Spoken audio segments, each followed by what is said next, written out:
Ah, tá. Ué, tornar um participante. Não sei como que é isso aqui, mas vamos lá. Bom, então vamos lá, né? Fechar tudo aqui, janela. Só um minutinho, pessoal, que eu tô ainda pegando a mão nesse negócio aqui.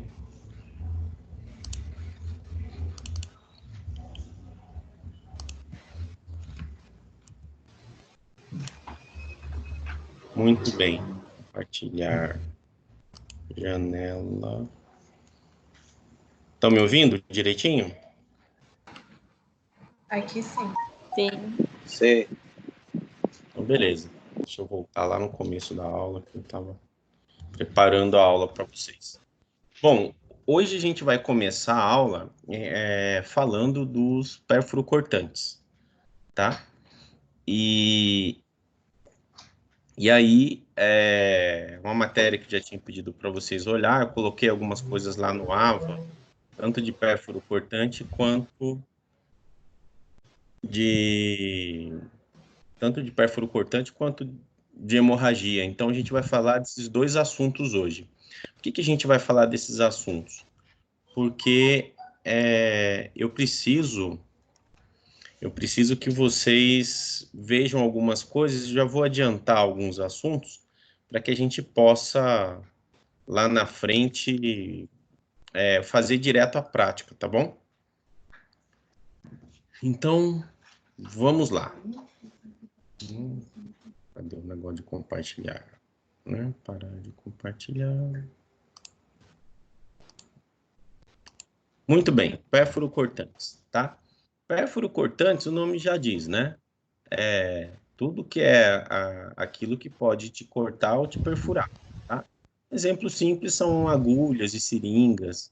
Essa agulha que vocês estão vendo, vocês veem a pontinha do meu mouse? Ela não tem um sistema de segurança. As agulhas atuais, elas têm um sistema de segurança. Mas essas são agulhas de modelo antigo, tá? Eu tô falando isso porque na turma a gente vai encontrar biomédico, né? Vai ser um pessoal que vai mexer às vezes até com coleta vai mexer com sangue, mas pode até coletar o sangue, vai mexer com agulha, né? Não é uma coisa específica do pessoal da educação física, né? Não vai mexer muito com agulha, né? Sem zoeira aí com os caras que usam o veneninho, né? Mas, em geral, é mais o biomédico que vai mexer com o pessoal da agulha, tá? E tem uma coisa muito importante em relação às agulhas, que é nunca reencapar a agulha. E quando a gente reencapa a agulha, o que acontece? A gente sofre um risco enorme de se furar, tá? E se a gente se furar, a gente tem alguns procedimentos para tomar. A gente vai ter que tomar bastante cuidado. Por quê?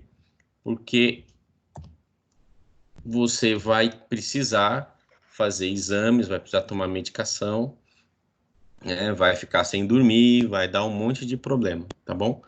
A gente precisa, de qualquer jeito, quando terminar de usar uma seringa, descartar ela no lugar correto. Esse é o local correto. É uma caixinha que ela vem para a gente montar, né? Eu vou montar na sala de aula para vocês verem como que é. Você tem que montar e essa caixinha é a caixinha ideal para a gente. É um coletor de seringas e pérfuro cortante que tem em todo hospital, todo lugar de saúde. Ele tem esse símbolozinho aqui, esse símbolozinho significa que é infectante, é pérfuro cortante, e você precisa manusear pelas alças e quando encher essa caixinha, ela não pode ultrapassar essa linha aqui, ó, que vocês estão vendo, tá bom? Então, tomar bastante cuidado para não encher, porque senão você pode se machucar também, tá? Tem um jeitinho de montar, é muito simples de fazer, mas é importante para vocês saberem aí. Bom, essa daqui, só por curiosidade, isso daqui é para resíduo químico, Então, em Professor, hospital... Oi, só uma pergunta. Volta um slide. qual? Esse? Ou o Esse. anterior? Não, o Esse? outro. Esse É... redondinho. Não, o outro. A caixa. Ah, O redondinho coloca a agulha. E esse do lado faz o quê? então, alguns locais tem esse daqui, você coloca a agulha aqui dentro, e ele tem um sistema aqui, ó, para você retirar, tá? Retirar a agulha. Você encaixa aqui, retira a agulha e você retira a agulha da seringa.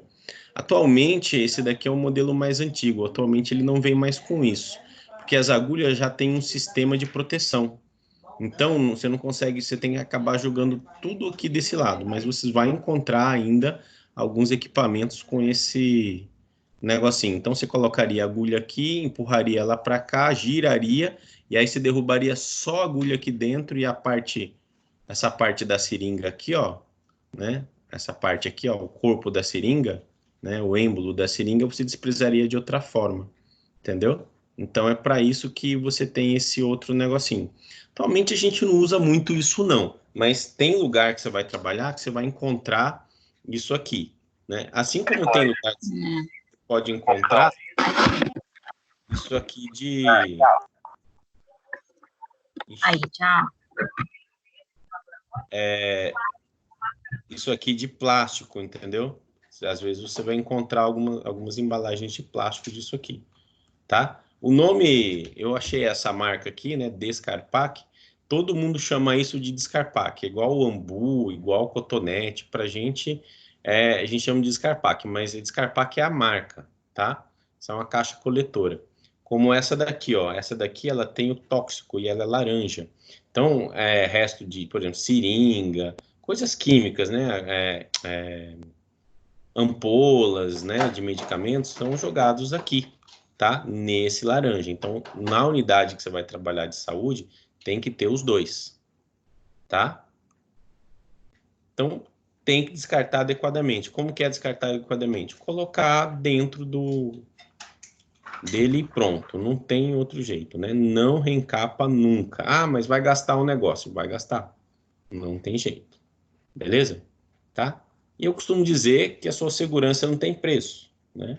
A gente tem risco de HIV, risco de hepatite, você vai ficar 2 dias sem dormir, né? Vai perder dinheiro, vai perder saúde, vai perder tempo, porque vai ter que fazer o quê? Vai ter que ir no médico, vai ter que coletar exame, né? Uma coisa importante, curiosa, assim, o que é lumen? Lumen, toda agulha ela tem um buraquinho, não tem? Aquele buraquinho de onde sai a medicação, né? Isso aqui é uma agulha uma agulha com lumen. A gente tem agulha sem lumen, por exemplo, agulha de dar ponto, né? Agulha de dar ponto, ela não tem furo. Então, é muito difícil você se contaminar com agulha que não tem furo. Não quer dizer que o risco não exista, tá bom? Mas é muito difícil, tá? Aqui é uma agulha, eu estou dando um exemplo para vocês, que é para vocês entenderem que a vida de vocês vale muito. Então, se for mexer com agulha, né, tomar muito cuidado, né?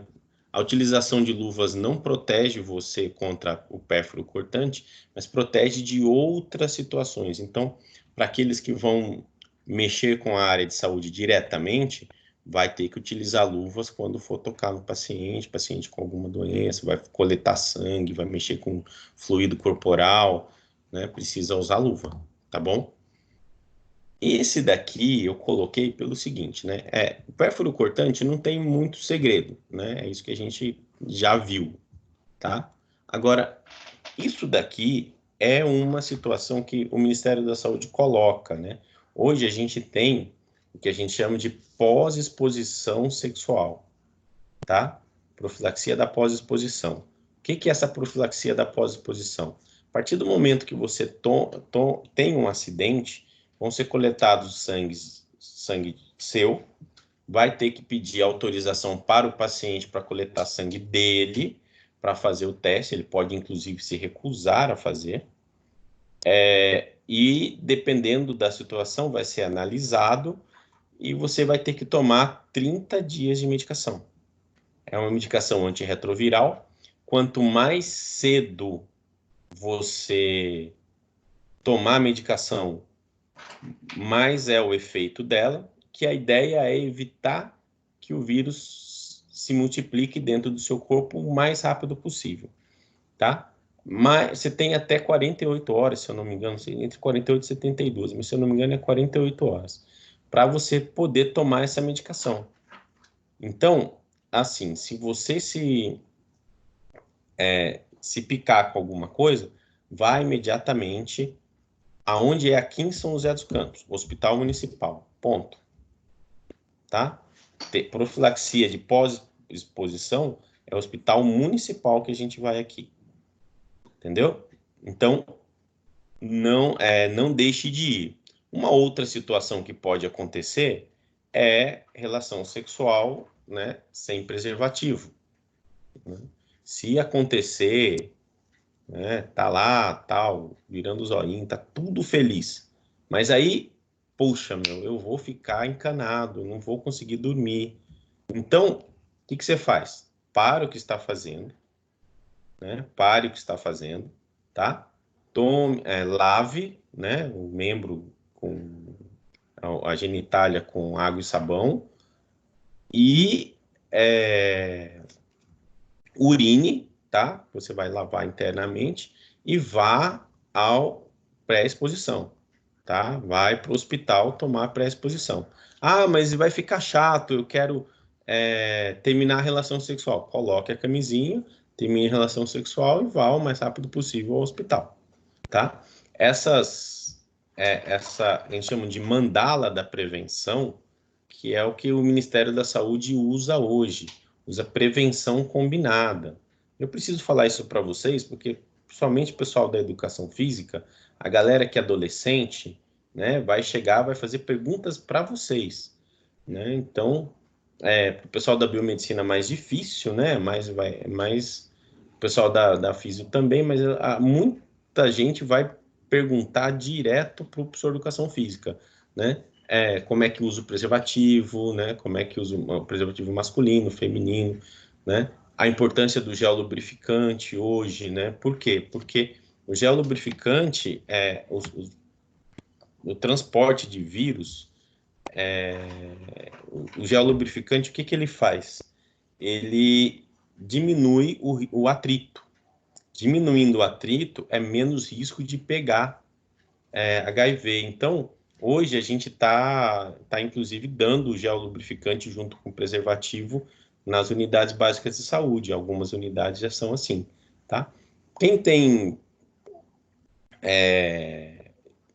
comportamento de risco tem que testar regularmente, tá? Para doença sexualmente transmissível HIV, tá bom? Outra coisa que o Ministério da Saúde já faz, que é tratar todas as pessoas vivendo com HIV/AIDS, tá? A gente previne transmissão vertical. Transmissão vertical, o que que é? É de mãe para filho, tá? Uma coisa muito importante se a mulher, ela precisa fazer o pré-natal, toda mulher precisa, porque se ela tiver HIV, ela não pode amamentar, tá? Se ela tomar as medicações direitinho, a criança pode nascer sem HIV e ela não amamentando, a criança não pode não ter HIV. Amamentou, pegou HIV, não tem jeito, tá? Então, vai imunizar também para hepatite B e HPV, sobretudo hoje adolescentes, né? Mas a hepatite B, a gente vai encontrar vacina para adolescentes hoje de HPV. A importância de prevenir o HPV é, sobretudo, para prevenir o câncer de colo de útero nas mulheres, tá? E o HBV, né, tem que testar para hepatite. Então, a minha dica é, para quem não tem a vacinação de hepatite, vai ao posto de saúde, assim que der para ir no posto, né? Por causa dessa nossa nova dessa epidemia. E aí tome a vacina de hepatite, são 3 doses. Depois que tomar a terceira dose, vocês devem fazer o seguinte: fazer um exame de sangue que é chamado anti-HBS. Se esse anti-HBS der positivo, se esse anti-HBsD positivo, então o que você vai fazer? Tá? Esse HBs positivo significa que você está imunizado. E se der negativo, você precisa tomar mais uma dose da vacina. Aí são 4 doses. Uma vez que terminou as 4 doses, você não precisa fazer outro exame de sangue para ver se virou. Porque se ele der negativo de novo, é que seu corpo naturalmente já é imune, ele não pega a hepatite B. Então, é de 3 a 4 doses. O que costuma acontecer é que o pessoal faz só as 3 doses e não toma não toma outra dose. E aí ela não está imunizada, entendeu? Só que como isso é muito difícil, então o pessoal faz só 3 doses e fica tudo bem. É raro, mas assim, eu sou professor de vocês e comigo aconteceu isso. Eu tomei 3 doses da vacina, a minha vacina não imunizou, eu tive que tomar mais uma dose para imunizar. É raro? É, mas vocês estão conhecendo alguém que aconteceu isso. Então é importante que vocês tenham a mesma situação, tá? Para que vocês não passem aí por um dissabor, visto que hepatite B, né? Hepatite C não tem vacina, mas hepatite B não tem cura, tá? Tudo bem nesses assuntos aqui?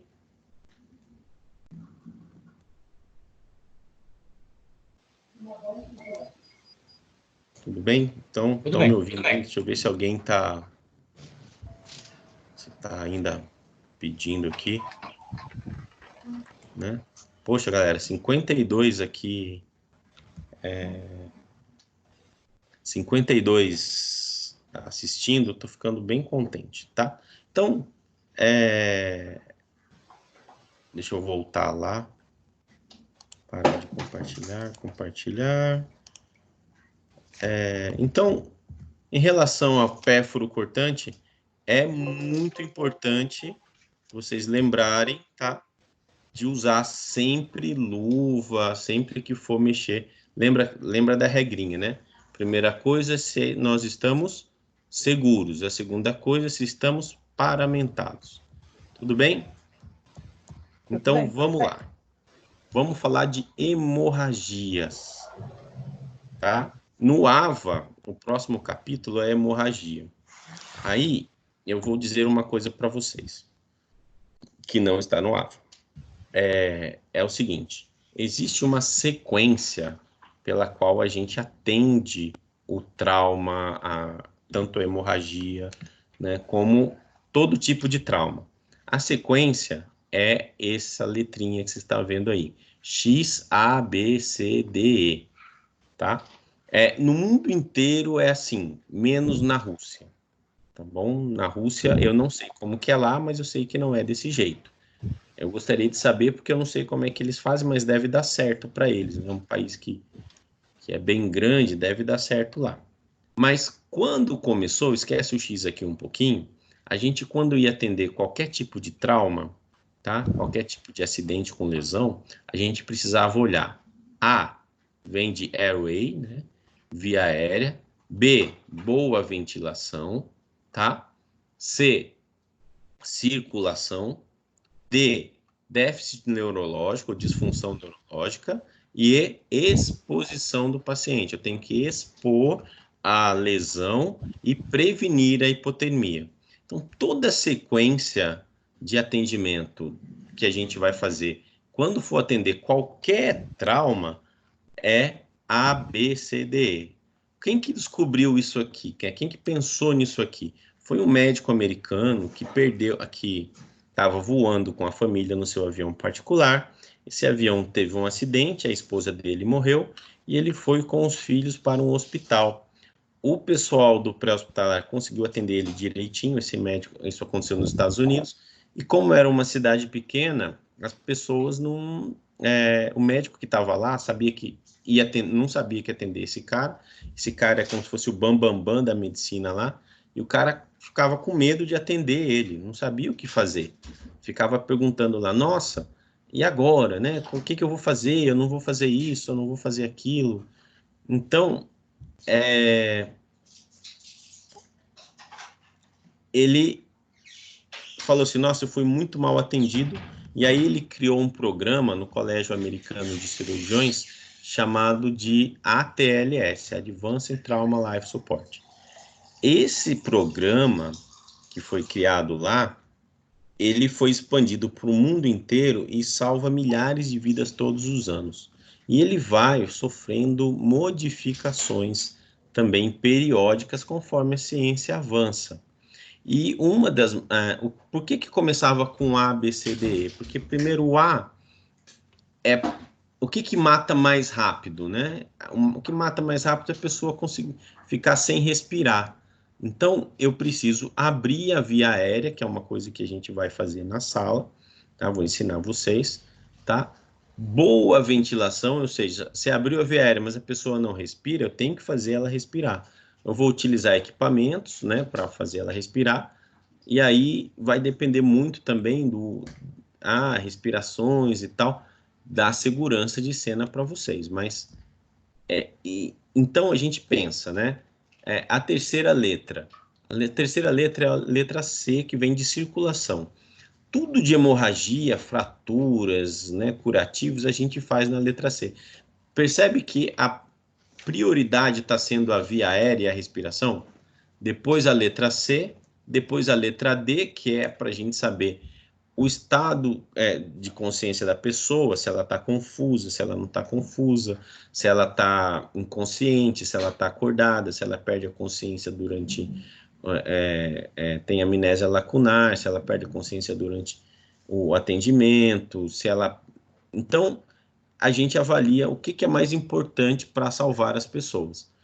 E o E, né, que é toda hemorragia, toda a ferida, né, que está sangrando, ou aquilo que a gente não enxerga é a mais grave, porque a gente não tratou. Aí você fala assim, nossa, mas de onde vem esse X? Esse X vem do sangramento exsanguinante, tá? Que é o que está acontecendo no momento. Então, se você tiver um sangramento ativo, extremamente ativo, antes do A, você precisa parar esse sangramento. Por quê? Porque o que mata mais rápido é o A, mas o que mata mais é o X. Ou seja, sangramento contínuo é o que mais mata. Portanto, a gente precisa saber como intervir num sangramento constante. Talvez é por isso que começa antes de falar do ABCD, ele vai falar no AVA de hemorragia, tá? Então, é por isso que a gente tem esse A, B, X, A, B, C, D, E. A gente vai bater nessa tecla agora de X, A, B, C, D, E até o final do curso. Como é que a gente trata queimadura? A, B, C, D, E. Como é que a gente faz para tratar, né, um paciente que é um idoso? X, A, B, C, D, E. Como é que faz para tratar uma criança? X, A, B, C, D, E. Como é que, entendeu? Tudo a gente vai seguir essa linha quando for tratar, tá bom? Bom, a gente vai ter aí 3 tipos de hemorragia, tá? Hemorragia arterial. Você normalmente, quando tem hemorragia arterial, essa hemorragia, pessoal, o sangue, ele esguicha, tá? Mas esguichar 1 metro e meio, mais ou menos, tá bom? Você vai ter a hemorragia venosa, que é um rompimento de veia, e você vai ter a hemorragia capilar, que é a maior parte das vezes que você vê, tá bom? Fecha aí pra mim. Que foi? Fecha aí pra mim a janela. Só tá... Pessoal, desculpa, eu tive que pedir para fechar a janela aqui, porque passa um pessoal aqui no meu apartamento é térreo, e aí não tem jeito, né? Bom, mas vamos lá. A hemorragia arterial, como eu falei para vocês, esguicha, né? É ruim dar aula via live, porque eu gosto de fazer umas perguntas para vocês, assim, mas imaginem vocês, qual seria a hemorragia mais grave? A capilar é mais simples, né? Mas você tem a hemorragia arterial e a hemorragia venosa. Qual que é a mais difícil da gente tratar no local? O que vocês acham? Arterial. Todo mundo acha que é arterial, mas não é arterial. Eu vou dizer para vocês por quê. Porque a arterial, não sei se vocês já viram lá na anatomia, a artéria, ela tem músculo, tá? Então, você vai ter a túnica, né? A camada muscular e a camada íntima, que a gente chama. Então, a artéria, ela tem uns baroreceptores que, ao entrar em falta de pressão, ela vai fechar a artéria. Agora, hemorragia venosa, sangra, e não há o que você faça e sangra muito. Vou dar um exemplo para vocês de hemorragia venosa. Quando estoura, por exemplo, uma veia, por exemplo, de varize, né? Ou eu tive uma vez atendendo uma senhora que ela foi cortar, época de Páscoa, foi fazer um chocolate, né? Foi cortar lá, fazer um chocolate, comprou aquelas barras de chocolate, e aí, quando foi cortar o chocolate, sem querer, ela enfiou a faca na perna, né? Na coxa, e pegou uma veia, né? Pra gente entrou na realidade como agressão, né? Disse que o marido tinha agredido. Chegamos lá, o policial, não foi nada, tal, mas o que aconteceu? Não é estranho. O que aconteceu? Aquilo sangrava que não parava. Qual que é o tratamento que nós do pré-hospitalar fazemos? Né? O médico que está na minha viatura, o que ele faz? Ele dá um ponto na veia. Porque não adianta você comprimir, não adianta fazer nada. Lógico, comprimir ajuda, mas não para, tá? Então, é muito importante que vocês façam isso, tá? Saibam disso, tá bom?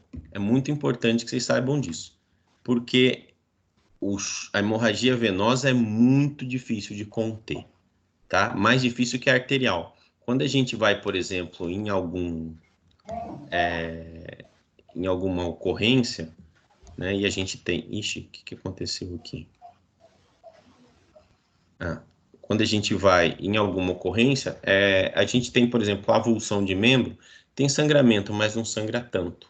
Agora, normalmente, grandes sangramentos acontecem venosos, tá? E também você vai ter sangramento na cabeça. Por exemplo, tiro na cabeça sangra muito, né? Pancadas na cabeça, o paciente cai, bate a cabeça no chão e corta, a cabeça é bem vascularizado, sangra bastante. Claro que qual que é a hemorragia mais grave? A que perde mais sangue, independente de ser arterial ou venosa, tá bom? Mas é muito difícil de tratar hemorragia venosa. Mas a primeira coisa a fazer é compressão local, tá? Se você tiver a oportunidade de fazer outras coisas, já vou explicar para você. Mas eu não tenho nada, o que eu vou fazer? Eu vou fazer compressão local, tá bom? Estão me vendo aí? Eu vou mostrar para vocês algumas coisas. Por exemplo, o que é padrão ouro? Padrão ouro é o melhor que tem, tá? Nem sempre a gente tem acesso ao melhor que existe, tá? Mas eu tenho que mostrar para vocês. Se a gente estivesse na sala, eu ia mostrar para vocês aqui. Esse daqui é o melhor que a gente tem para compressão local. Tá? Fácil de encontrar. Olha para você ver o tamanho. Imagine um algodão envolvido por uma gaze. Não sei se dá para vocês verem aí direitinho. Isso aqui é chamado de chumaço, também conhecido como zobeg, tá? Professor, Oi. Eu não tô vendo nada. Aqui, ó. Tá vendo? Tá me vendo, não? Não, tá a tela tá preta. A minha imagem não sai? Tá saindo sim. Não tá aparecendo nada na tela. Eu tô vendo. Eu consigo ver. Eu tô conseguindo ver. Dá uma olhada aí se a sua câmera Clica no balão do nome dele que aparece a imagem dele. Ah, pode ser isso.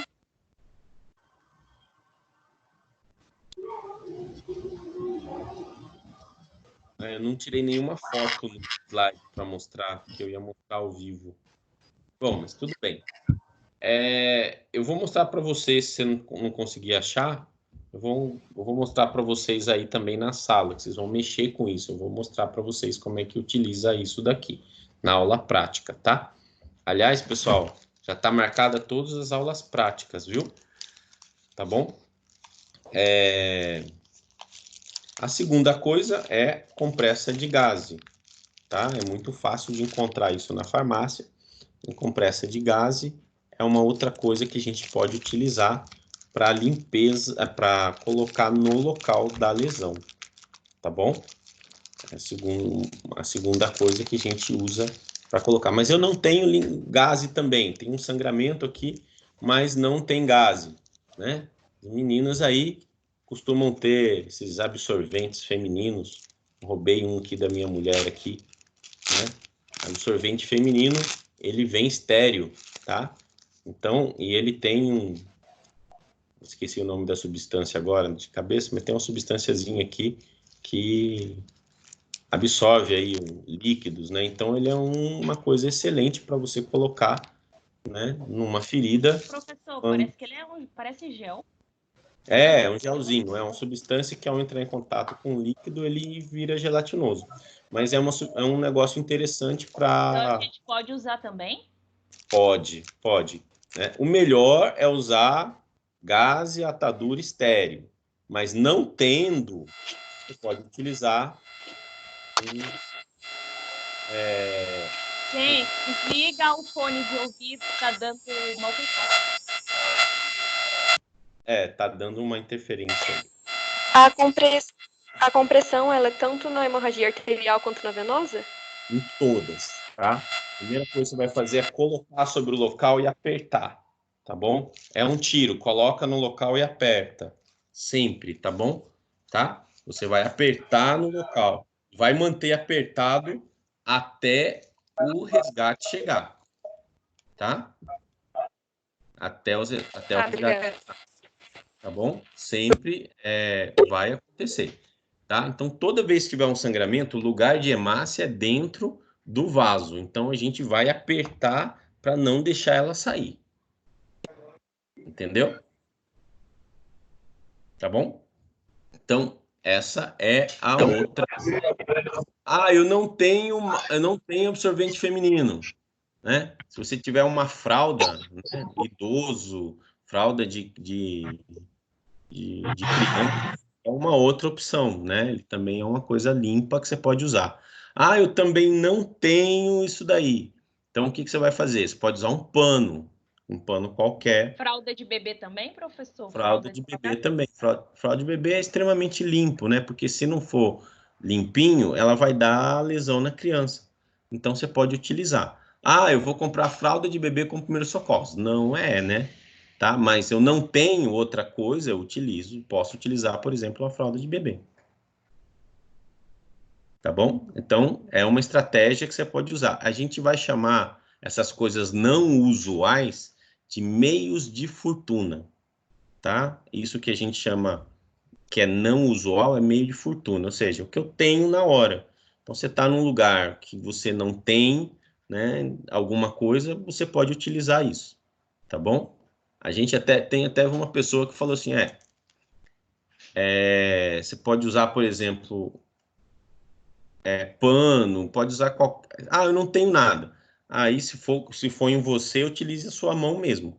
Comprima com a sua mão mesmo, tá bom? Você sempre tem que comprimir. Tudo bem? Deixa eu voltar aqui e mostrar de novo Muito bem, tá? Sempre compressão local. Isso aqui é um exemplo, por exemplo, de uma hemorragia capilar, né? Em geral, a gente lava com água e sabão, né? Primeiro curativo, pessoal, não é para ajudar a cicatrizar. O primeiro curativo não serve para isso. O primeiro curativo serve para tirar a infecção do local, tá bom? O primeiro curativo só tem essa função. Uma coisa, né? Já que a gente está falando de dedo, né? Esse coisinho aqui me lembrou o seguinte: mordida de cão em ponta de dedo, né? Lábios, ponta de nariz e genitália, tá? é grave, é muito grave, porque o vírus da raiva, ele tem tropismo, ele tem preferência por sistema nervoso, que tá, e aqui tem bastante sistema nervoso, porque a gente consegue sentir, não é? Tá? É muito sensível aqui, a gente sente assim, uma ferpinha bem pequenininha de 0,5 milímetro, a gente sente aqui, a gente consegue perceber, ponta de dedo tem muito sistema nervoso aqui, né? Periférico. Então a gente precisa, tem muito sensor aqui, então a gente precisa tomar muito cuidado, tá? Lavar com água e sabão e pronto, tá bom? Lembrando, pessoal, clorexidina, metiolate, iodo, isso não ajuda a cicatrizar, tá? Não ajuda a cicatrização, tá bom? O que que isso faz? Isso mata a bactéria. Então, isso não é para você lavar a ferida e ficar passando metiolate todo dia, tá? Professor, Quem é mais... Oi.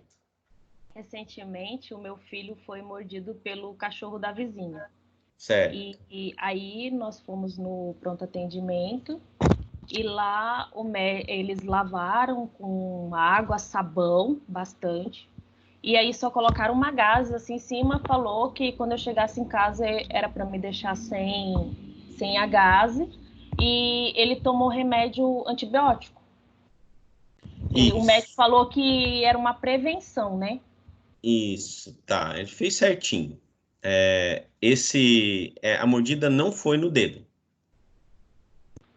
Na mão. Na Mas mão. não atingiu o dedo, atingiu o próximo polegar. Isso, então, exatamente. Como foi na mão, é um caso menos grave. Então, o tratamento é justamente esse. Lava com bastante água e sabão, porque o vírus ele tem uma capa de gordura. Então, quando você lava com sabão, ele faz uma micela, né? Faz uma... Igual quando você coloca sabão na coisa com óleo, e aí não Professor, forma aquelas é igual, bolinhas. é igual o coronavírus, porque diz que ele também tem essa capa de gordura, né? Isso, tem essa capa de gordura. Exatamente. É um vírus um pouco diferente. Se você olhar para a cara dele, ele parece uma bala, tá? A micrografia dele eletrônica, ele parece uma bala de revólver, entendeu? Mas, sim, ele tem uma capa de gordura e por isso que a gente usa o sabão, porque o sabão tira a gordura, entendeu? Então, a ideia é essa mesmo, é um tipo de ferida que a gente não dá ponto, tá? Muito raro quando dá ponto, só se tem uma laceração enorme, mas a gente tem que evitar dar ponto, tá bom? Então, faz isso mesmo. Pode perguntar. No caso, assim, desse acidente com mordida, né? Se ocorrer a mordida de um animal na ponta do dedo. E é investigado também se a pessoa tenha feito a vacina antirrábica. Isso é feito na hora? Como que é? Não, a vacina antirrábica, pessoal, assim, é uma vacina. Todas as vacinas, elas levam pelo menos 15 dias para começar a fazer efeito. Entendeu? Certo. Ela leva cerca de 15 dias. Quando é um acidente grave e o cão não pode ser observado, a gente dá a vacina. Porque a gente não sabe se essa pessoa, se esse cão tem raiva. O que que a gente recomenda? Prenda o cachorro, porque o cachorro morre em cerca de 10 dias. Tá? Sim. Professor, foi isso Agora... mesmo.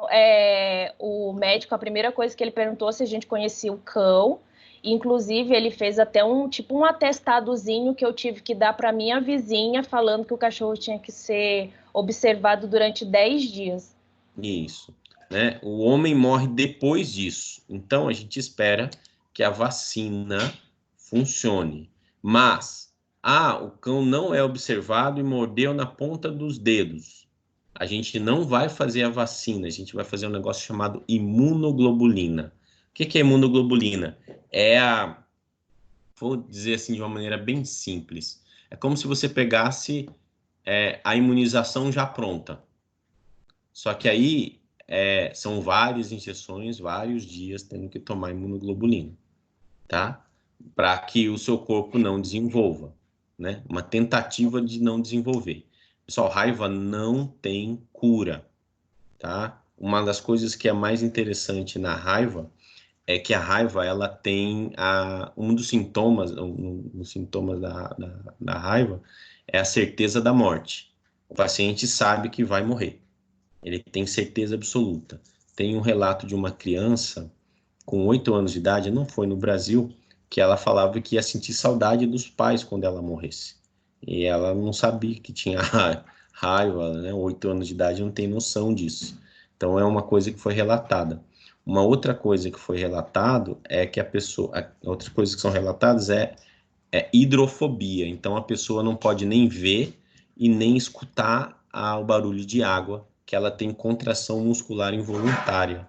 É muito estranho. Se você observar, por exemplo, o cachorro tem que ser observado 10 dias, e uma das coisas que tem que ser observado no cachorro é se ele bebe água.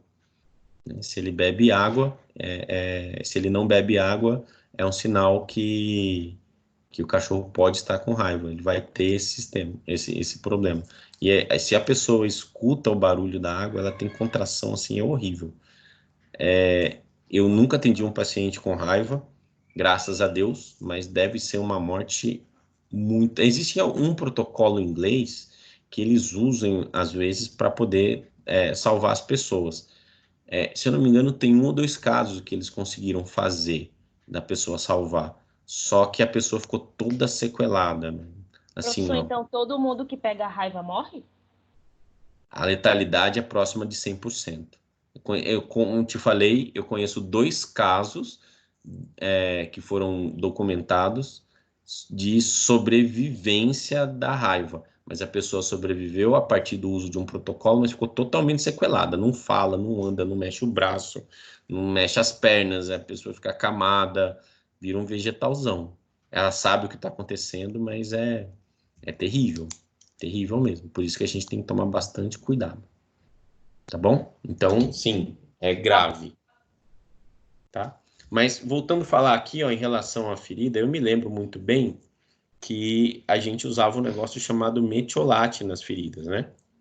E o metiolate, ele serve para quê? Para matar bicho, né? Matar bactéria. Mas, por que o metiolate antigamente doía e hoje não dói? Antigamente ele doía pelo seguinte, pessoal. Ele doía porque dentro da substância dele tinha uma coisa chamada acetona, propanona, que era acetona. E ela tinha uma única função. A função da propanona no metiolate era doer. Por quê? Porque antigamente os caras não entendiam que era uma bactéria. Então, o que arde cura, né? Se falava isso. Então, usava-se metiolate, olha um absurdo, né? Tinha que doer para poder... O pessoal falou, nossa, tá matando o bicho. Uma outra coisa que o pessoal usava muito era água oxigenada para curar a ferida, né? E aí fazia aquela bolha, né? Aquele monte de bolha. Tá matando o tecido que está nascendo, pessoal. Então, não use água oxigenada, não use, né? No primeiro curativo, você pode utilizar, né, algum antisséptico como metiolate, clorexidina, né? Mas assim, álcool, nossa, só para doer, né? Tá? Use outras coisas, tá bom? Pode lavar com água e sabão, só isso, tá? Não precisa. Depois, quando for fazer curativo, você vai receber as orientações do médico, as orientações do enfermeiro, mas não devem utilizar nunca antissépticos pós. Ferida com ponto, que a gente chama de fechada por primeira intenção, essas ficam secas, tá? As feridas abertas, elas são tratadas úmidas, porque célula não é água secada por todos os lados. Então, o tratamento é ferida úmida, tá? Quem já usou pomada em ferida sabe que aquilo não gruda, né? Se você coloca um gás seco em cima da ferida, depois quando você vai tirar, é ruim, dói bastante. Você tem que lavar a ferida bastante. Uma coisa que você pode utilizar, que é muito útil, muito útil, é um negócio chamado soro fisiológico. Soro fisiológico, eu costumo dizer que é um coringa do primeiros socorros, porque ele serve para tudo. Se cair, por exemplo,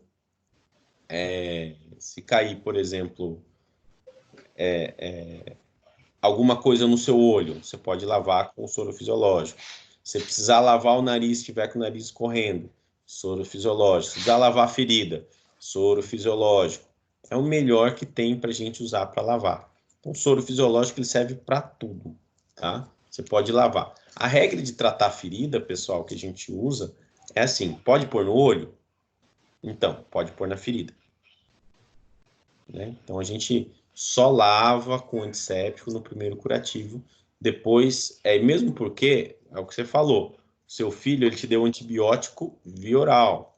Por quê? Antibiótico tópico não faz efeito em ferida, tá? Antibiótico para lesão precisa ser via oral ou via paraenteral, que é a injeção, tá bom? Não tem outro tipo. Eu vou usar uma pomada de antibiótico. Não adianta nada, né? Não adianta nada, então não vai melhorar ou vai piorar. Normalmente, com as pessoas mais jovens, isso não dá grandes problemas, porque a ferida vai ser fechada de qualquer jeito. Porque, mesmo que demore um pouco mais, mas o corpo jovem se regenera mais fácil, tá? As pessoas mais idosas ou pessoas que têm algumas comorbidades, como diabetes, fumantes, têm um problema mais complicado para cicatrizar lesões. Tá bom? Próximo. Sangramento nasal. Né? Sangramento nasal, a gente pode ter tanto traumático quanto aquela epistaxe que a gente fala, por exemplo, tá muito calor, né? Você tem uma fragilidade de vaso. Então, sangramento nasal, a gente sempre pensa, coloca a cabeça para cima ou para baixo quando eu comprimo? A ideia é primeiro comprimir e depois colocar a cabeça para cima ou para baixo. O que vocês acham? Para cima? Pra baixo. Pra cima. Para baixo. Vai ficar uma discussão para cima, para baixo a noite inteira, né? Então eu vou dar o resultado para vocês. Quem falou que é para cima está errado. É para baixo. Então você comprime. Deixa eu colocar a câmera aqui. Peraí, cadê o meu mouse? É porque se colocar pra cima, o sangue volta tudo pra, no caso, Abaixa pro um nariz, né? pouquinho a sua câmera para baixo, professor. Aí. Vou colocar aqui. Pronto. Isso. Como que a gente faz? A gente comprime o nariz e põe para baixo. Por quê? Porque se eu colocar para cima e continuar sangrando, nessa região nós temos os seios nasais. O que vai acontecer? Sangue pode ir para o seio nasal, aí você vai ganhar uma sinusite crônica, tá? Então, aperta e para baixo, tá? Tá bom? Nossa, professor, então matei meu filho já. Não mata não, tá? Vai morrer por isso. Mesmo porque quando você coloca a cabeça para cima, uma outra coisa que pode acontecer, comum, é você acabar engolindo sangue, dependendo de onde está sendo o sangramento, tá? Se o sangramento for aqui na frente e você apertar, tanto faz se você pôr para cima ou para baixo. Mas se for lá atrás, né, vai sangrar, o que vai acontecer? Vai continuar sangrando lá atrás, a pessoa vai engolir sangue, vai cair sangue na boca, engolir, algumas pessoas são mais sensíveis, ela pode predispor a vômito. Entendeu? Então, coloque sempre para baixo, tá? Sempre para baixo. Tá bom? Professor, o gelo ajuda ou não é necessário? Se o gelo estiver no câncer. Excelente pergunta, tá? O gelo, o que acontece? Estão vendo agora o desenho de novo, né? O gelo, a gente vai encontrar alguns... Eu vou colocar de novo o vídeo para explicar uma coisa para vocês. Se vocês olharem alguns livros de primeiros socorros antigos, né? Cartela de fundo. Bom, se alguém estiver gravando e colocar no negócio verdinho depois lá, um dinossauro atrás, alguma coisa, por favor, hein? Bom, antigamente a gente tinha algumas coisas que se falava. Por exemplo, você cortou o dedo, segura o dedo e levanta, né? Porque a gravidade vai diminuir, não vai diminuir, gente. Não adianta. Uma outra coisa que você vai encontrar em livros de primeiros socorros antigos tá sangrando o braço, comprime a artéria braquial, comprime Não adianta comprimir a artéria, tá bom? Não adianta. Primeiro que até achar a artéria já é difícil. Comprimir a artéria antecubital, não adianta comprimir a artéria, tá bom? É compressão no local da lesão. Não adianta comprimir a artéria. Gelo, não adianta. O gelo faz vasoconstrição? Faz. É excelente para você usar, por exemplo, pós uma torção no pé, que é uma coisa que a gente vai falar na frente, né? Fez um edema, você coloca o gelo. O gelo vai ajudar na inflamação, vai tirar a dor, vai diminuir a dor, mas para sangramento ele não é utilizado, não serve. Ele serve para uma torção, uma contusão, tomou uma pancada, inchou, inflamou. Lembra que eu expliquei para vocês o que é inflamação na sala? Professor, Oi. o gelo serve também para evitar o inchaço, né? Quando você torce, Isso. dá uma torção. Isso, na realidade, o problema não é o inchaço, mas ajuda a ele diminuir o inchaço. Isso é verdade. Então, gelo. Aliás, a galera da fisioterapia que vai utilizar muito gelo, principalmente depois. Tem uma... Eu até ia brincar com a galera da fisioterapia, porque a gente escuta assim, né? Gelo só no nos primeiros 2 dias, depois você coloca água quente. Aí, quando eu fazia fisioterapia, ficava 15 dias fazendo fisioterapia e era gelo todo dia. Eu falei, então... né? Então, gelo, na realidade, gelo serve para isso. No primeiro socorros, gelo é para contusão, é para pancada, tá bom? A gente não se preocupa com... Eu não coloco gelo pensando no... Como que eu vou dizer para vocês? Não coloca gelo pensando que vai diminuir o sangramento. O gelo não ajuda nesse sentido. Mas é bem plausível o que você perguntou, e é ótimo você ter perguntado, porque, assim, era uma indicação antigamente, né? As pessoas colocavam gelo. Eu já atendi gente que levou um copo e aí colocou o dedo dentro do copo cheio de gelo, porque cortou a ponta do dedo, né, no açougue, trabalhava no açougue, chegou lá com um copo cheio de sangue e gelado, tá? Então não adianta, tá bom? É compressão local, beleza? Beleza. Beleza. Valeu. Vamos lá, mas continua perguntando que eu achei ótima a pergunta, né? Bom, Professor, oi. o garrote, para que isso é? No caso do garrote, ele é para estancar também? Isso, lembra do X? Eu ia falar para vocês depois, mas eu vou falar já. Só uma coisa, só para vocês relaxarem um pouco, viu? A gente faz compressão, isso aqui que vocês estão vendo é um tamponamento, que é colocar um gás no nariz, tá? Para poder diminuir o sangramento, que é o que a gente faz no hospital, tá bom? Não pode colocar, eu falei que vocês podem colocar o absorvente feminino em lesões, tá? Mas no nariz não me vai pôr um absorvente interno no nariz, não. Tá bom? Ele vai inchar lá. Não põe absorvente interno, viu? Bom, deixa eu vi pular algum aqui. meme, alguma coisa, alguém colocando absorvente. Coloca absorvente interno no nariz. A hora que você for ver, dorme com aquilo no outro dia, tá uma bola do tamanho do mundo no seu nariz. Bom, Ô, professor, oi. posso lhe fazer uma pergunta sobre quando o olho fica para fora? Quando acontece um acidente, o olho fica para fora. Tá, O olho ótimo. saca. Bom, o que você pode fazer imediatamente, né? É umedecer um gás estéreo, você pode colocar em cima e deixar úmido, tá?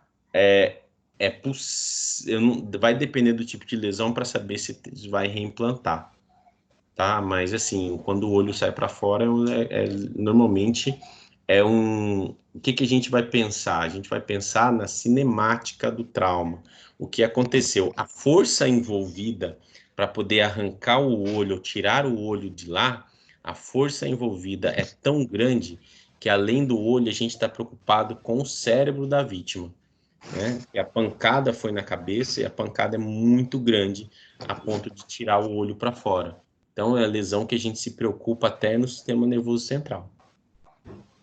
Tá bom? Mas imediatamente deixar úmido o local. Tá? Bom, ele me perguntou do garrote, né? Garrote a gente chama de de torniquete, né? O garrote, o nome certo é torniquete. Antigamente, inclusive no AVA está escrito isso, né? Antigamente, você não utilizava você só utilizava o torniquete em caso de amputação traumática. Então, você tinha o torniquete, você faria o torniquete só em caso... Aí é um exemplo de como fazer o torniquete improvisado, né? Você utilizava esse tipo de coisa. Hoje, a gente tem um equipamento mais profissional, tá? Mas se você não tiver, você pode usar esse aqui. No entanto, lembra que eu falei para vocês lá do XABCD? Tá vendo o X aqui, ó? Esse primeiro.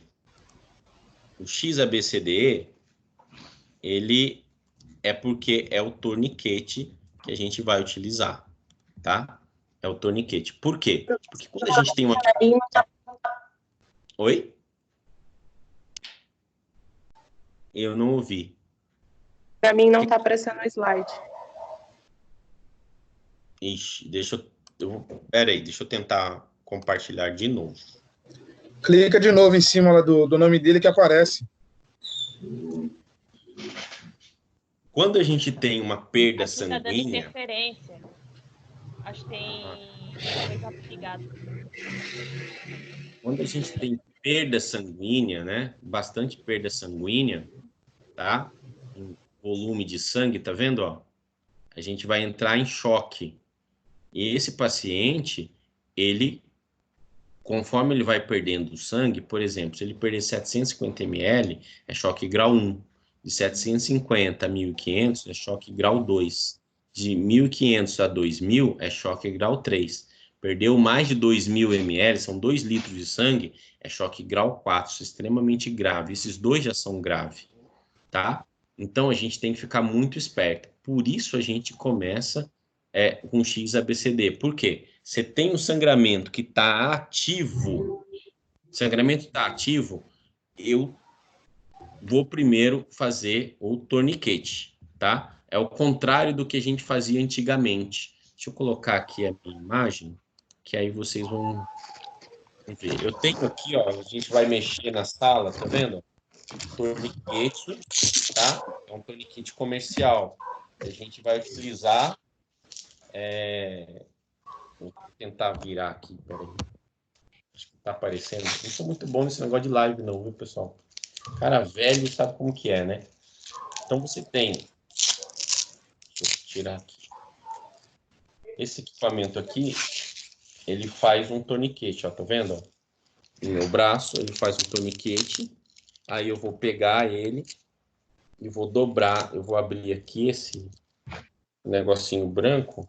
Ele tem um adesivinho, ó. Tá vendo? Professor, empurra um pouquinho para sua direita da tela, que aí a gente vê melhor. Isso. Sair aqui, tá? Aí, ao abrir aqui, a gente vai rodar esse torniquete até parar de sangrar. Parou de sangrar, eu fecho e marco a hora. Tem um escrito, deixa eu ver. Time, dá para ver? Dá. Então, eu marco a hora. Professor, mesmo aquelas pessoas que tomam anticoagulante, porque tem gente que toma anticoagulante, aí sangra mais, né? Aquelas pessoas principalmente, tá? Os torniquetes você vai encontrar, por exemplo, esse preto aqui é o militar e esse outro que eu tenho aqui é um de resgate, tá bom? De resgate, ó, tá vendo? Ele é laranja. Por que ele é laranja? Porque você vai encontrar ele em qualquer lugar. Entendeu? Então, ele é laranja. Por isso que ele é assim. A gente vai ter oportunidade de mexer com isso na sala. Eu vou levar para vocês poderem mexer. E eu vou ensinar também vocês a improvisar torniquete com uma gaze comum, tá? Uma atadura, né? Essa aqui é uma atadura. Vou ensinar vocês também. Oi. E com aquela borrachinha de fazer estilingue? Então, aquilo pode ser um meio de fortuna. Ah, eu não tenho nada. Usa, mas eu não sei se vai ser tão eficiente, entendeu? Porque aquela lá a gente usa tanto para para fazer, para pegar veia, tudo mais, mas não é um torniquete que vai evitar um sangramento, tá? Você pode até utilizar, né? Pode até dar certo.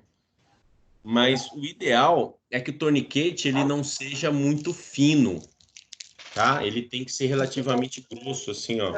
Largo, tá vendo? Para evitar maiores... Ele tem que ser largo. Deixa eu ver como é que é esse lance da câmera aqui, que eu não estou acostumado com isso. Ele tem que ser mais largo.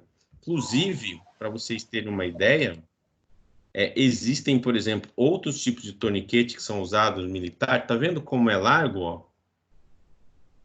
Esse aqui é uma bandagem que a gente fala israelense. É um outro tipo de torniquete. Ela é elástica. E a gente vai passando aqui, assim, tá? É um agente que a gente utiliza também como torniquete. Lógico, a gente não tem isso aqui, vocês não têm isso para mexer. Eu vou ensinar vocês a fazer, mas é importante vocês saberem que torniquete é uma coisa que a gente utiliza muito se o sangramento estiver ativo. Não duvide, o sangramento está ativo, está sangrando, contínuo. Vocês utilizem o torniquete, que eu vou ensinar vocês a fazer na sala, tá? Porque não dá para a gente fazer aqui, né? Eu mostro, eu coloco vídeos e tudo mais, mas tem alguns detalhes no torniquete. Primeiro, antigamente se falava assim, você coloca o torniquete e a pessoa, ela vai perder o membro. Vai. Depois de 2 horas, tá? Ele é seguro para você utilizar em até 2 horas, tá bom? Então, fez o torniquete na pessoa, não precisa afrouxar o torniquete e voltar. Só faz o torniquete ou aguarda o SAMU chegar, ou dependendo da situação, você leva ele para o médico. Mas o ideal é pedir ajuda, né? Lembrar do 92 e 93, tá? Outra coisa, você nunca coloca o torniquete na articulação. Tem que ser antes, no caso, sangramento aqui, né? Tem que ser antes da articulação, tá? Você coloca o torniquete e ele vai parar o sangramento. E tem uma outra situação, deixa eu colocar aqui de novo para vocês, do torniquete, assim, você colocou aqui no antebraço e continua sangrando, né? Você pode colocar aí um outro torniquete, um segundo torniquete aqui no braço, a gente chama de logo proximal. Alguns estudos, eles falam para você colocar o primeiro torniquete, o sangramento é aqui, você faz logo proximal aqui em cima. Eu, particularmente, não gosto, sou da linha de outro estudo, que faz primeiro cerca de 2 polegadas ou 5 centímetros acima da lesão, tá? Acima, não em cima, tá bom? Acima da lesão. Opa, deixa eu lá aqui, ó. Então, você tem o sangramento aqui, cerca de 2 polegadas ou 5 centímetros acima da lesão, tá? E nunca faz em cima da articulação. Você fez o torniquete 1, continuou sangrando a lesão, faz um segundo torniquete logo proximal. Mas tem um detalhe, pessoal, torniquete dói, e dói bastante, tá? Então é importante que vocês levem isso com bastante cuidado. Façam e levem o paciente para o médico, tá bom? Deixa eu mudar aqui de novo, tá? Só uma curiosidade, isso aqui é uma coisa que a gente não tem no Brasil. Isso aqui é um pozinho, Celox, tem um que vem tipo numa seringuinha também, que é um pó que quando você tem um sangramento ativo, você coloca, ele imediatamente para o sangramento, agente hemostático, tá? É muito legal. Já tive a oportunidade de usar com tipo uma seringa, que é para tiro, né? Então a pessoa toma um tiro, uma bala, e aí você enfia aquilo lá dentro e joga esse pozinho dentro da barriga da pessoa. É bem legal. Mas eu tenho que mostrar para vocês também que existe, tá bom? Então, hoje a gente não usa só o torniquete para amputação, tá? A gente usa o torniquete também para parar o sangramento. Se o sangramento tiver grande, você tiver a oportunidade, faça o torniquete, que quanto mais as hemácias ficarem dentro do corpo da pessoa, melhor, tá? O paciente ficou mais de 2 horas com o torniquete, ele vai perder o membro? Vai. Corre o risco, sim, tá? Mas só perde o membro quem tá vivo, tá bom? Deixa eu voltar aqui atrás. Bom, aqui do sangramento nasal eu falei. Vamos pensar em uma avulsão dentária, tá? Avulsão dentária, o que a gente faz? A gente pega o dente, né? Tomou uma pancada lá, o dente saiu. Ó, o pessoal do MMA aí, saiu o dente, né? O que você faz? Coloca o dente, né, dentro de um copo ou de algum recipiente que tenha soro fisiológico. Poxa, professor, onde é que eu vou arrumar soro fisiológico nessa hora? Não tem soro fisiológico. Então, o que você vai usar? Você pode colocar num copo de leite, tá? E leva o dente para o dentista imediatamente. Talvez seja possível reimplantar esse dente. Beleza? Agora, vamos pensar no caso de um anzol. Essas coisas não tem no AVA, né, gente? Por isso que a gente dá aula aqui, né? Como é que a gente faz no anzol? Se você puxar o anzol de volta, ele vai destruir a sua pele aqui, ó. Tá vendo? Então, qual que é a ideia, né? Corta essa parte com alicate e aí puxa ao contrário, entendeu? Tá? O anzol, ele entrou só um pouco aqui. Não puxa de volta, termina de furar. Furou, né? Você corta o anzol aqui. Tá? Vai doer? Vai doer. Tá? Você corta o anzol aqui e puxa de volta. Tá bom? Se for no hospital, o médico vai fazer a anestesia e vai empurrar o anzol de volta. Né? Isso que é o ideal. Bom, hemorragia interna. Não necessariamente, pessoal, o paciente com hemorragia interna, ele vai ter uma equimose desse jeito. Às vezes ele não tem nada, tá? Esse aqui eu coloquei só para dar um exemplo, tá bom? Como é que você vai suspeitar do paciente com hemorragia interna, tá? Você tocar na barriga do paciente na hora do exame físico, lembra do A, B, C, D, E? A gente segue o exame nessa linha, né? A, B, C, D, E. Então, o que a gente faz primeiro, né? Como é que eu sei que a via aérea do paciente está aberta, tá? Se ele estiver gritando, está aberta. Se ele estiver falando, está aberta, tá? A respiração, se ele está respirando rápido ou devagar. E eu vou mostrar para vocês uma outra coisa, que é checar pulso distal no paciente. Por quê? Porque eu preciso saber se o batimento cardíaco dele tá rápido, tá fino, tá cheio, tá? Lembra que a gente tem aqui, ó, perda de sangue? Olha uma coisa interessante aqui, ó, tá? Você vai ter a frequência cardíaca, ó, abaixo de 100, um paciente que sofreu uma pequena perda de sangue.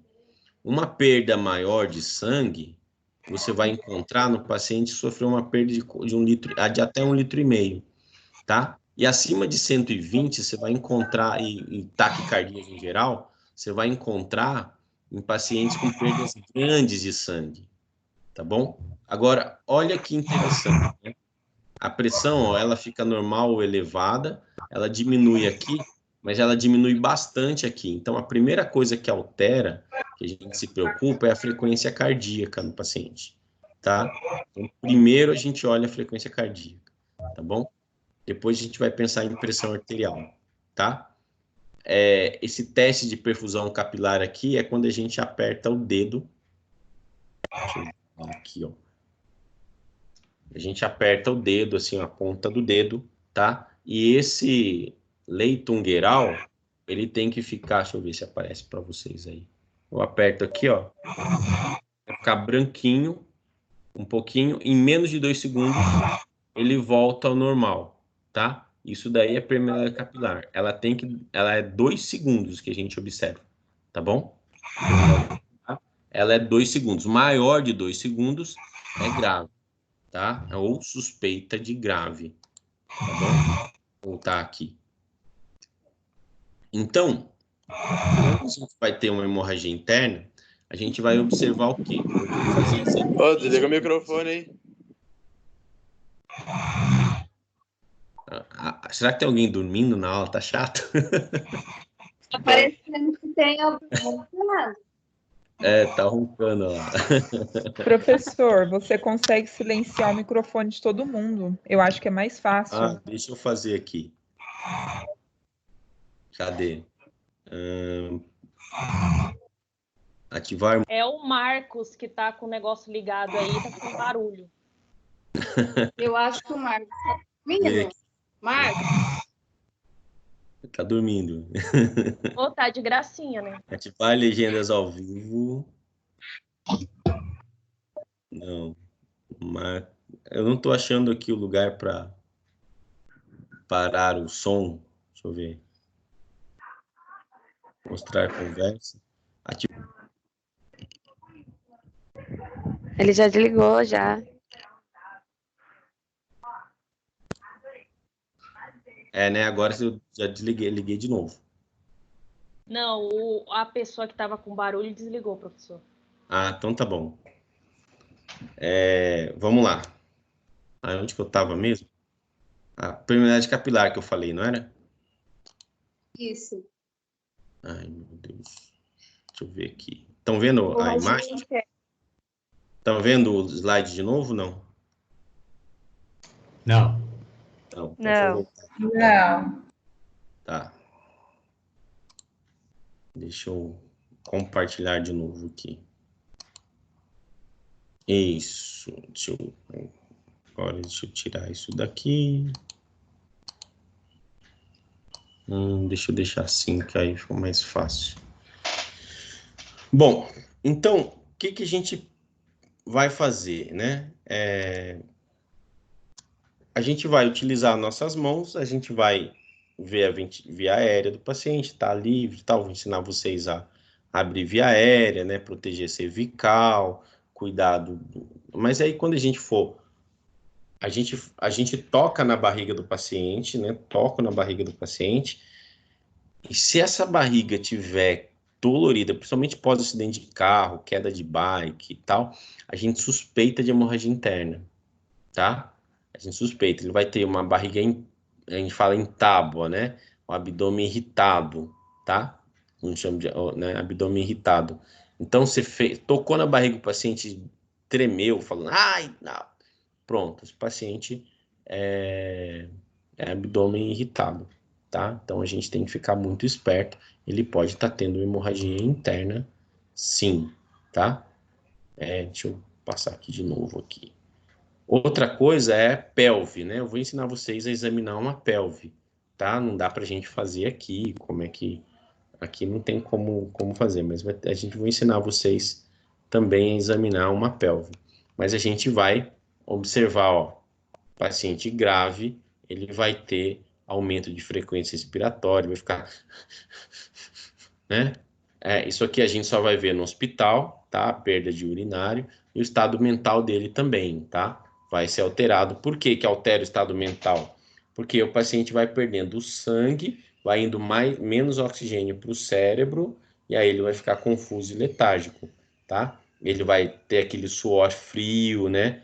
Transpiração e tal. Então, a gente, pele fria e mosqueada, a gente vai começar a se preocupar com ele desse jeito, tá? O que dá para fazer na hemorragia interna com os socorros? Nada. Não adianta pôr gelo na barriga, não adianta. O que tem que fazer? Ele precisa de um negócio chamado centro cirúrgico. Ele precisa ir para o médico, tá bom? Precisa chamar o 92 ou o 93 para poder levar ele o mais rápido possível para o médico, tá? Uma outra coisa que a gente se preocupa no caso do choque é, por exemplo, fraturas, né? Uma fratura de costela, uma costela você perde 125 ml aproximadamente, tá? Ossos como rádio una, de 250 a 500. Ossos longos, né? Como o fêmur, né? De 1.000 a 2.000 ml. Então você imagina, o cara quebrou as duas pernas, ele vai ter um sangramento extenso.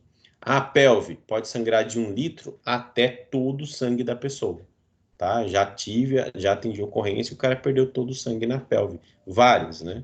Então, a gente vai se preocupar no choque hipovolêmico com as fraturas, a gente tem que suspeitar também, no caso das fraturas, no caso do choque hipovolêmico, beleza?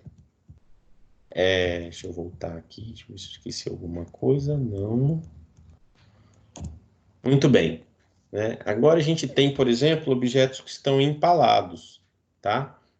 Se tiver uma faca ou qualquer objeto empalado no paciente, né, que tiver dentro do paciente, não retire do paciente esse objeto, porque ele pode estar obstruindo um vaso. Então, se você tirar, ele vai sangrar internamente, ele pode morrer de sangramento. Então, leve o paciente para o hospital, ou até, dependendo da situação, fixe o objeto no local que ele vai ser retirado dentro do centro cirúrgico. Tá? Então, o torniquete a gente já falou, né? Olho, tá vendo esse negocinho aqui, ó? Tá? Se alguém tá com cisco no olho, se olhou que tem alguma coisinha no olho, não retire, tá? Jamais retire. Quem retira esse negócio do olho da pessoa, esse corpo estranho, é o oftalmologista. Então, uma coisa que você pode fazer é ocluir os 2 olhos da pessoa e levar a pessoa até o hospital mais próximo. Por que ocluir os olhos, os 2? Para que quando ela mexa os olhos, não fique mexendo os olhos para lá e para cá, olhando para o lado, olhando para o outro lado. Então, isso vai proteger o olho da pessoa. Se a pessoa tiver algum corpo estranho no olho, você vai baixar a pálpebra. Vou voltar aqui para vocês verem. Vai baixar. Opa, deixa eu voltar aqui. Vocês estão me vendo, né? Vamos baixar a pálpebra e vai lavar com soro, tá?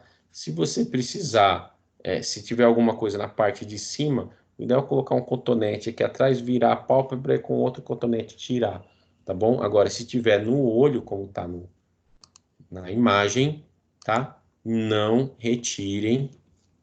Deixa eu ver aqui, apareceu de novo. Não retirem, façam a oclusão do olho e leve até o médico, tá bom? Uma coisa importante, pessoal, se cair no olho cal, né, tem uns caras que mandam você pintar a parede com cal. O ideal é não, porque se cair cal no olho, corrói a retina. Precisa lavar com... o ideal, soro fisiológico. Não tem soro fisiológico, água em abundância e médico correndo, oftalmo urgente, tá? Esse aqui é, no caso, um tiro, né? Esse foi feito um curativo de 3 pontos, tá? É um tiro... por que é um tiro? Por que a gente faz curativo de 3 pontos? Porque você tem uma perfuração pulmonar e quando você perfura, tiver 2/3 do tamanho da traqueia, esse buraco aqui, vai sair ar e entrar ar por esse buraco. Então, o que a gente faz? A gente faz um curativo soprante aqui, porque quando o paciente inspirar, ele vai tampar o buraco, e quando ele expirar, o ar vai sair daqui. Então, não vai causar pneumotórax, tá? Isso aqui é um pneumotórax aberto, tá bom? Então, vai ser um pneumotórax aberto, mas ele não vai causar pressão lá dentro. Então, faça um curativo de 3 pontos. Normalmente, o saquinho do gaze, da compressa de gaze, pode ser utilizado junto com o esparadrapo comum. Esse aqui é um exemplo de saquinho de gaze. E eu acho que de hemorragia era isso. Professor, você falou sobre a questão do pozinho, né? Geralmente, manicure, ela tem um tipo de pozinho que faz essa mesma função. Se ela arranca uma cutícula muito pesada, muito funda, e começa a sangrar, ela joga um pozinho e para esse sangramento. Não seria o mesmo composto químico? Não. O Brasil não tem isso, infelizmente. Ela deve usar o que a gente chamava de sulfasalazina, que era um pozinho que a gente tinha antes, que foi imortalizado na música do Popa Tapatá e do Sandy Júnior, né? O ideal é não usar esse agente hemostático aí. Existe uma outra coisa que ela pode...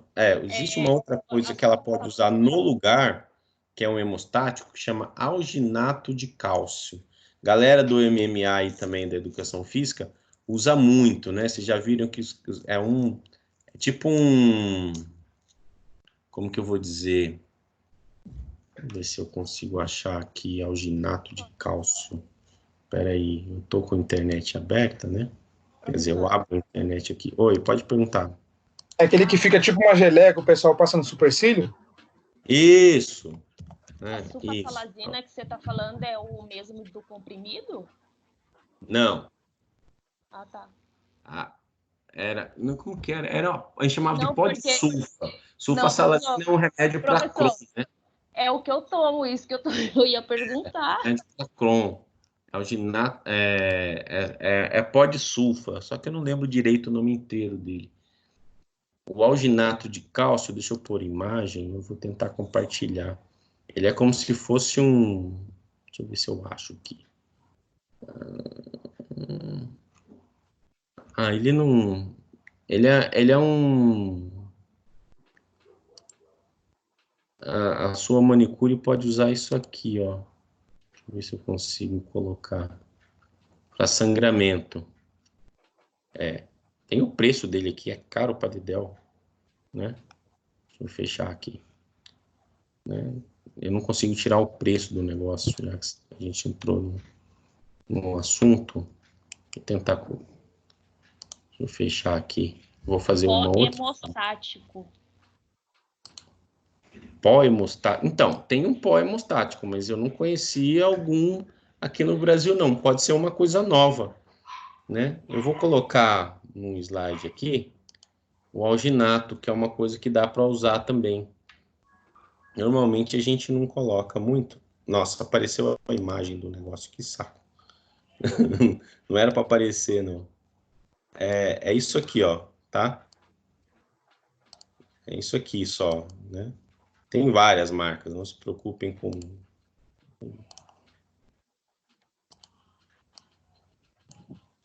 Pronto, que eu não quero dar... É isso aqui, tá? Que vocês vão usar. Ele desfaz como se fosse um... Vocês não estão vendo, né? Não apareceu pra gente ainda não.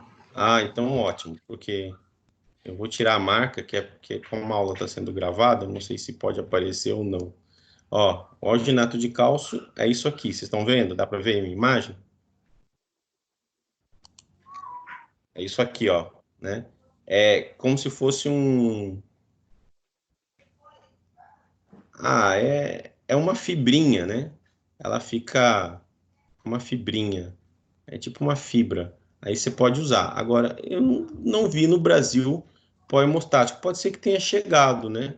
Eu não vou negar para vocês que existe a possibilidade de ter chegado. Até tanto que a gente comprou esses dias para dar um curso. Professor, é alume de potássio. Não é não. Então, não sei. Esse pó hemostático de alúmen de potássio, arde, não arde? Sim, é cicatrizante. É alúmen. Não use, tá? Não use. Ele realmente faz parar o sangramento, mas não use, tá bom? Ele não ajuda, não é cicatrizante, não. Ele Professor, mas toda manicure usa e põe, dói pra cacete. Eu sei. Não use. Tá? Alúmen, eu sei, alúmen. Tá, isso aí é pedra ume, na realidade é pedra ume em pó, entendeu? É pedra ume em pó. Ardipadedel é utilizado há muitos anos como agente hemostático, tá bom? Mas assim, vai arder pra caramba e se você comprimir no local vai resolver. Uma coisa importante que você falou da manicure, viu? O esmalte que você vai usar tem que ser o seu, viu? Tá? Deixa eu fechar esse coisa aqui. Não use o esmalte da manicure, viu? Eu comprei esmalte. Tem que ser o seu. Porque o vírus da hepatite vive cerca de 10 dias dentro do esmalte. E outra coisa, viu? O alicate de cutícula também tem que ser o seu. Mas a minha manicure, ela esteriliza. Um negocinho de banho de luz, né? Se banho de luz resolvesse, então, não, gente. Tenha o seu alicate. Eu faço unha, ótimo. Tenha o seu alicate, tá bom? Ou se não, a sua manicure tem que ter um negócio chamado autoclave. Eu duvido que ela tenha, né? Porque é bem caro, né? Varia de 10 a 15 mil reais um. Não sei quanto é que está custando agora direito, mas eu comprei uma para a UPA lá, a gente pagou quase 30 mil nela. Então, tem que ter autoclave, tem que esterilizar, tem que ter o negocinho para esterilizar, para provar que esterilizou. Então, assim, não tenha o seu alicate, tá? Sei lá, deve ser uns 30 reais um alicate, vale a sua vida, limpa na sua casa, né? Ferve, faz o que você quiser, mas não use um alicate, o alicate da sua manicure, pelo amor de Deus, tá bom? E use agora o Alumen, ela pode até usar, mas assim, não é cicatrizante, vai doer para dedéu, né? Vai mesmo. É uma coisa que a gente usava para um monte de outras coisas, né? E barbeiro antigamente, mas assim, eu tô falando de 30 anos atrás, usava para quando cortava a barba, entendeu? Faz vasoconstrição, uma substância que faz vasoconstrição. Diferente dessa substância que eu utilizei para vocês que existe, tá? Mas ela também é essa substância que eu falei para vocês aqui, que é o Celox, ele vira um gel aqui para o sangramento. É totalmente diferente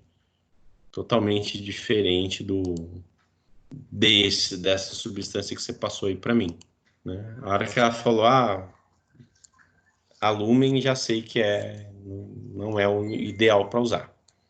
Mais alguma dúvida, galera? Não? Professor, Oi. eu queria lhe perguntar, na verdade, uma dúvida aí. Por exemplo, uma pessoa que se afogou e aí foi tirada do mar e está inconsciente, está desmaiada. No caso, virar de lado para tirar água, fazer a massagem cardíaca, mas também se tiver acessível, pode usar o equipamento para choque, para voltar? Ou só mesmo o manual? Não, dá para usar sim, mas a gente tem uma preferência pela ventilação. A gente vai ter uma aula de afogamento, eu acho que a gente vai ter uma aula de afogamento. Eu vou desmiuçar isso para você direitinho. Mas sim, é decúbito lateral esquerdo, né, que a gente coloca a pessoa na hora de retirar, e vai depender do grau do afogamento. Se tiver grau 5, a gente faz ventilação boca a boca ou boca a máscara. Se a gente tiver grau 6, a gente precisa fazer compressão cardíaca e fazer ventilação, compressão, ventilação. E se o paciente fibrilar, a gente precisa desfibrilar o paciente.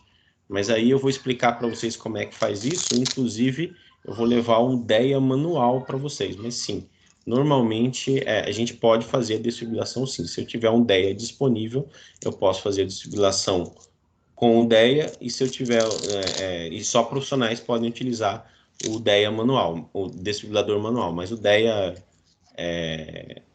pode ser utilizado sim, tá? Mas a gente vai... Não corre o risco não corre. de dar choque, assim, de causar algum outro dano?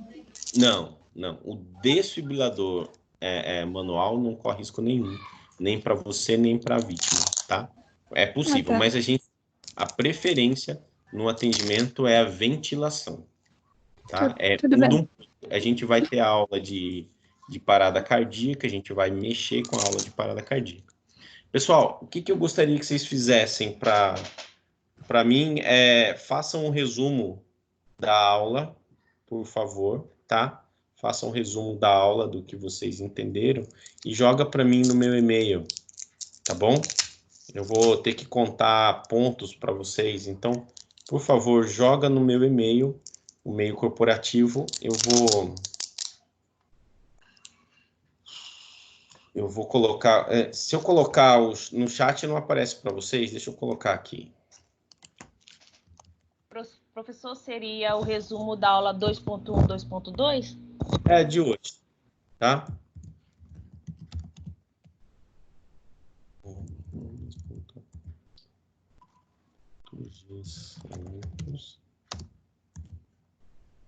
@anhanguera.com. Vou colocar aqui, ver se aparece aí para vocês, todo mundo ver. Dá para ver o e-mail, não? Não. Não? Então, eu vou falar para vocês. É Rubens. Eu coloco lá na aula, né? Fica fácil de vocês verem. Né? Deixa eu... Professor, só deixa eu perguntar. Rubens.gsantos@anhanguera.com? Isso. Então tá tudo lá no grupo, tá, gente? Pessoal de biomedicina, terceiro semestre, tá tudo no grupo. Anhanguera.com, tá? Faça um resumo da aula, tá bom? Não vai... é minúsculo, né? Desculpa. E mandem para mim no meu e-mail, tá? Mandem para mim no meu e-mail que eu vou colocar a nota para vocês do trabalhinho, tá bom? Como se fosse para poder contar nos pontos. Tá bem? Pessoal, mais alguma dúvida? Professor, O esse seu resumo slide tá pode novo? ser feito à mão? Você quer... Pode ser feito no Word mesmo? Pode, porque a gente não está podendo. Eu acho que a mão você vai ter que ter um negócio para poder Escanear, né, na verdade. escanear. Quem não tem, fica pior ainda, né? É. Faz a mão, faz no Word, o que vocês acharem. Professor, Oi. você pode fazer a mão, tirar a foto e mandar pelo e-mail? Pode, não tem problema não. É só baixar o CanScan e escanear no celular. Qualquer celular baixa o CanScan. CanScan, gostei, hein? Legal. Tá? Manda por e-mail e aí a gente vai contar. Professor, o seu slide tá no AVA? Esse aqui? Não, eu não tinha colocado não. Se vocês quiserem eu coloco. Eu tinha colocado outras coisas, mas professor. eu vou colocar lá. Vou terminando a aula aqui, eu já vou Ô, lançar. professor, Obrigada. seria para quando mesmo? Faz até a semana que vem. Tá bom? Ótimo. Essa Não aula precisa foi ser nada de qual muito, não. unidade? A aula de hoje. Tá? Foi de Ô, qual unidade? professor, Unidade professor, deixa eu perguntar 2.1, aqui. 2.2. Tá bom, Pera aí, obrigada. vou parar de gravar aqui. Mas pode professor, perguntar.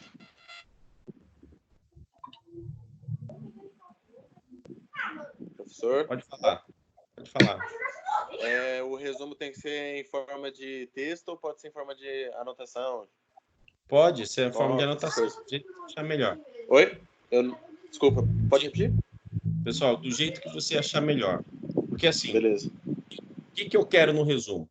Eu já sei o conhecimento. Para mim não faz diferença nenhuma. O que eu quero? Eu quero que vocês estudem. Lembra que eu falei para vocês que a melhor maneira de estudar é fazer no resumo da matéria no dia que você estudou?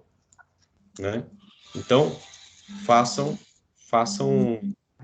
resumo o quanto antes, do jeito que você achar melhor, de modo que você estude. Eu só preciso ver se vocês estão estudando. Entendeu? Tá? Estudem sempre, pessoal. Estudem todas as matérias. Tá bom?